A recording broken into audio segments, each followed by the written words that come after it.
the dark side of the crown. Royalty. It promises silk, gold, and luxury, but behind the velvet curtains and diamond crowns lies something darker. A history soaked in betrayal, paranoia, and brutal punishments. In the royal world, to displease a king could mean death. But not just any death. Some were starved in silence, sealed in tombs, or buried alive forgotten beneath the stones of the very palaces they once ruled. These are the real stories of women in power, punished with horror for love, ambition, or simply being in the way. This is not a fairy tale. This is history's royal nightmare.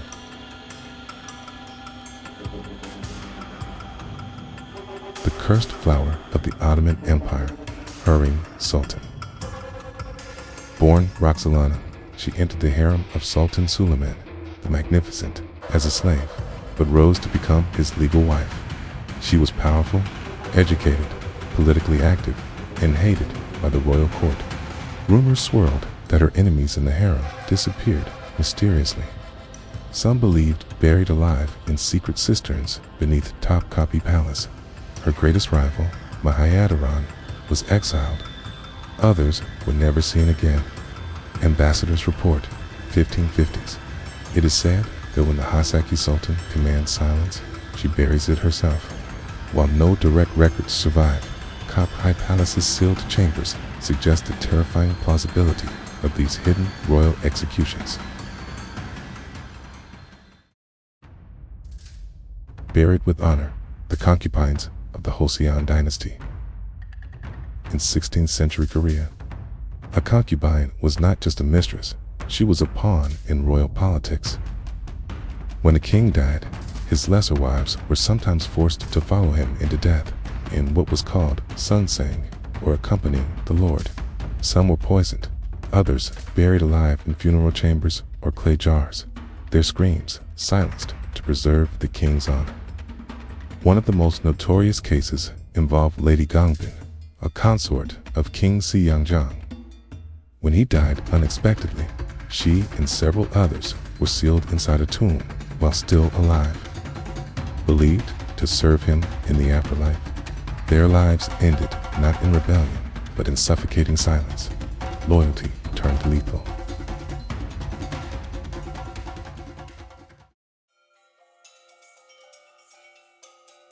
The woman accused of witchcraft, Princess Xiao, China.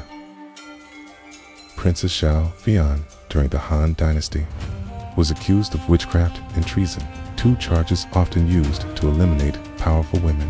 Instead of public execution, she was banished to a hidden tomb and sealed alive with her female attendants. Centuries later, archaeologists unearthed a Han tomb, perfectly intact, with evidence suggesting no post-mortem movement. A bronze mirror was found by her side, etched with the words, "I did no wrong." Historians believe it was both her defense, her curse on the dynasty that betrayed her. Blood, politics, and brick walls. Eastern Europe's brutal royal exiles. In the dark corners of Wallachia and Transylvania, royal punishment took on a cruel twist. Some royal women accused of adultery or treason were walled into rooms.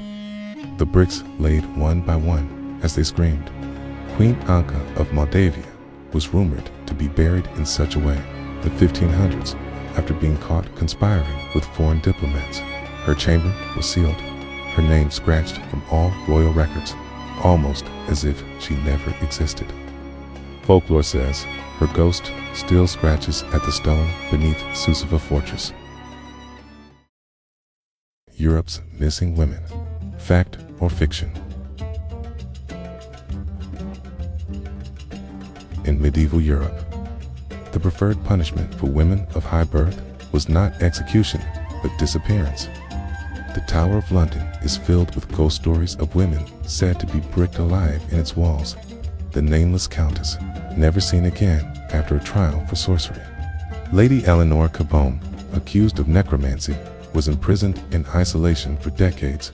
Her tomb has never been found. In France, Rumors swirled around the court of Louis XIV that unwanted noblewomen were imprisoned in secret oubliettes, deep holes with no exit. Not every royal prisoner was killed. Some were simply forgotten. Why bury them alive? Why choose such a horrifying method of punishment? It erased the body. No funeral, no martyrdom. It terrified other women of power into silence. It allowed monarchs to kill without shedding public blood. Often, these women weren't guilty of crimes, just guilty of ambition, of influence, of being inconvenient.